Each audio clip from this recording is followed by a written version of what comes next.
ముగించడానికి ప్రయత్నం చేస్తా. ఇంకొక భక్తుడిని జ్ఞాపకం చేస్తా. ఈ భక్తుడు అంటే నాకు భయంకరమైన పిచ్చి. ఆ వ్యక్తి ఎవరంటే నోవాహు. ఎవరమ్మా? నోవాహు. ఆదికాండము 6వ అధ్యాయము 8వ వచనం.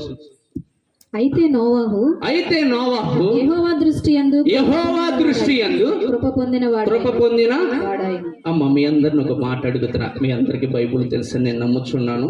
చూడండి, నోవాహు కాలంలో ఏమి ఏలుబడి చేయుచున్నదంటే భూమి అంతటా కూడా పాపము. ఏంటిదమ్మా?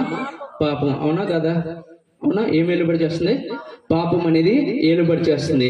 కానీ అందరి మీద పాపం ఏలుబడి చేస్తుంటే ఒకే ఒక్క వ్యక్తి మీద అంటే ఏమి ఏలుబడి చేస్తుంది తెలుసా? కృప. ఏంటిదమ్మా? ఎందుకు వచ్చి గట్టిగా మాట్లాడతారా? నాకు వినపడతలే. మీ మాట నాకంటే గట్టిగా రావాలి. హల్లెలూయా. ఏమి ఏలుబడి చేస్తుందంట? కృప. హల్లెలూయా. హల్లెలూయా. మిమ్మల్ని అందరిని ఒక మాట అడుగుతున్నాను. 6 నెలలు వానతో తిరిగితే వాడు, అమ్మా అదన్నా తెలుసుగా, సరి గట్టిగా చెప్తారు. 6 నెలలు వానతో తిరిగితే వాడు విడవాలి కదా? అవునా? నేను ఒక మాట అడుగుతున్నా. ఆది కాండంలో నోవాహు కాలంలో ప్రపంచమంతటా ఆ దేశంలో ఉన్న వారందరి మీద, ఆ నోవాహు చుట్టుపక్కల ఉన్న వారందరి మీద ఏం వెలువడి చేసిందంటే పాపం వెలువడి చేసింది. కానీ నోవాహు కృప పొందిన వాని మీద మాత్రమే పాపం వెలువడి చేయలేదంట. హల్లెలూయా. హల్లెలూయా. రోమీయులకు రాసిన పత్రిక 6వ అధ్యాయము 14వ వచనం. ఈ మాట చదివితే మీ అందరికి అర్థమవుతుంది. రోమీయులకు రాసిన పత్రిక 6వ అధ్యాయము 14వ వచనం. మీరు కృపకే గాని ధర్మశాస్త్రమునకు లోనైన వారు కారు గనుక పాపము మీ మీద ప్రభుత్వము చేయదు. ఏం చేయదంట? సరే గట్టిగా. ఏం పని చేయదంట? పాపము మీ మీద ప్రభుత్వము చేయదు. అంటే ఇక్కడ అర్థం చేసుకోండి, కృప కింద ఉన్న వాని మీద ఏం పని చేయదు? పాపం అనేది ప్రభుత్వము చేయదు. అదే జరిగింది నోవాహు కాలంలో. అందరి మీద పాపం ఏర్పాటు చేసింది.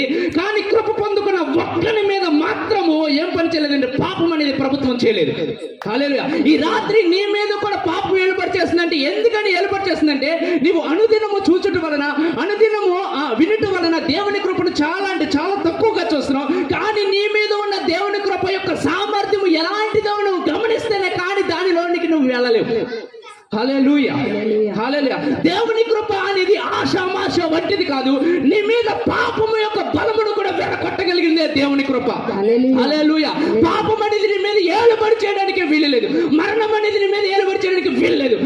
అనారోగ్యం అనేది కూడా ఏలుబడి చేయడానికి వీలు లేకుండా నిన్ను పోషించగలిగినదే దేవుని కృప. హల్లెలూయా. హల్లెలూయా. మీ అందరికి అర్థమయ్యేటట్టు మరలా ఇంకో మాట చెప్తా చూడండి. నోవాహు కాలంలో జలప్రలయం వచ్చిందా? అమ్మ ఇటు చూస్తారా? ఆకని పద్ద ఇటే చూస్తారు కదా మీరు. అటు ఆకని నన్ను చూడండి కాసేపు. హల్లెలూయా. లేకపోతే నన్ను చూడలేకపోతే కాసేపు నన్ను చూడండి ఈ వాక్యాన్ని. హల్లెలూయా. హల్లెలూయా.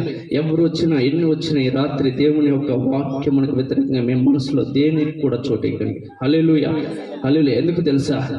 అద్భుతాల కోసం మనం పరిగెత్తే వారుగా మనం ఉన్నాం. అద్భుతాల కోసం మనం పరిగెత్తే వారుగా ఉండకుండా ప్రత్యక్షత ఎప్పుడైతే మనం గమనిస్తామో ప్రత్యక్షతను బట్టి అద్భుతాలే మన వెంట పరిగెత్తుతాయి. హల్లెలూయా. హల్లెలూయా. ఏం పరిగెత్తుతాయి?